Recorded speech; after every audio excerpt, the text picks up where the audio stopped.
You've spent the last few moments exploring Christian beliefs that are really important to you. You've made a list of these important beliefs. Then you've found stories from the life of Jesus that relate to these and explain these. And you've written summaries of these key ideas in language that your friends will understand. Now, on page 36 of the Conversation Guide, we're speaking about introducing seminars and evangelistic teaching.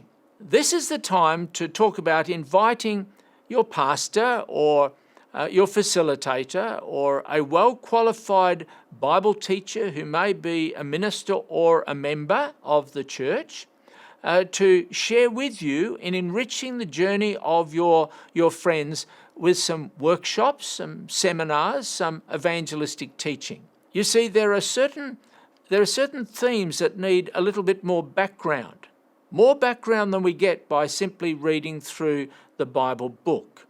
In particular, some of the Bible teachings, the Bible doctrines, and some of the prophetic themes of Daniel and Revelation need a well-qualified Bible teacher. You'll remember the order and the flow of Revelation 14, 6 to 13.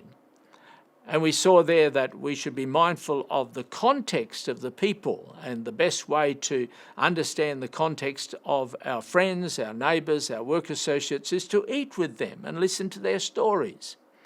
And then there is the opportunity to heal them and encourage and support them and introduce your story as you bridge to God's story. And that's really taking us from stage one of the three angels' messages, understanding the context of people, to stage two, sharing the gospel. And through reading the Gospel of Mark, the Gospel of John, we're exploring themes that are growing in us in our practical relationship with God, practical Christian living. Our friends are learning to pray, to read the Bible, to depend upon God. You're supporting them as they live for Jesus Christ. But then it comes time to introduce some of the more challenging, distinctive teachings that you hold really dear. This is coming to stage number 4, where the first angel says, call people to recognize the hour of God's judgment has come and worship the Creator God. There's some background there that might be needed to give more insight into these very significant biblical teachings that help us understand the nature of God. And then the next part of the journey of Revelation 14, 6 to 13 introduces heavy prophecy. Revelation 14 and verse 8, Babylon is fallen. And then verses 9 through to the end of that section. Some will worship the beast. Some will follow the image of the beast. Do not receive the mark of the beast. What is that all about? And that needs sensitive, careful, biblical teaching that maybe you're not yet ready to share. So you can invite somebody in to share this journey with you. I invite you to spend the next 10 minutes in your groups to talk together about the significance of involving a good biblical teacher with you. Maybe bringing to your group, maybe bringing a number of Discovery Bible reading groups and friends together to share together in these workshops, seminars, evangelistic teaching meetings, so that people can grow with more background. But I also want you to consider these important questions in the application section on page 36. After a seminar, or after public meetings or evangelistic teaching, why is it essential to bring the group back into reading books of the Bible again as soon as possible? Why would you think it's absolutely essential?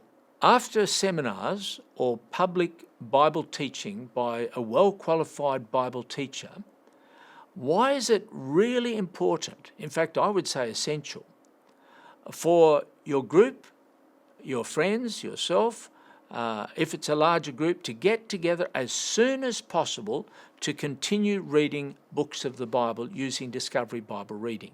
I want you to consider that question and think that through. Then the other question that I want you to think about is, how can you ensure that gospel seed is being abundantly sown, and how can you work in such a way that the seed is growing all by itself in the hearts of your friends, without you manipulating, without you controlling? So for the next 10 minutes in your groups, consider these questions and then close the session with prayer. You may want to spend a little bit more time reflecting on the areas that we've discussed in this session, because there are some really important areas. Close with prayer, and we look forward to seeing you in our next session.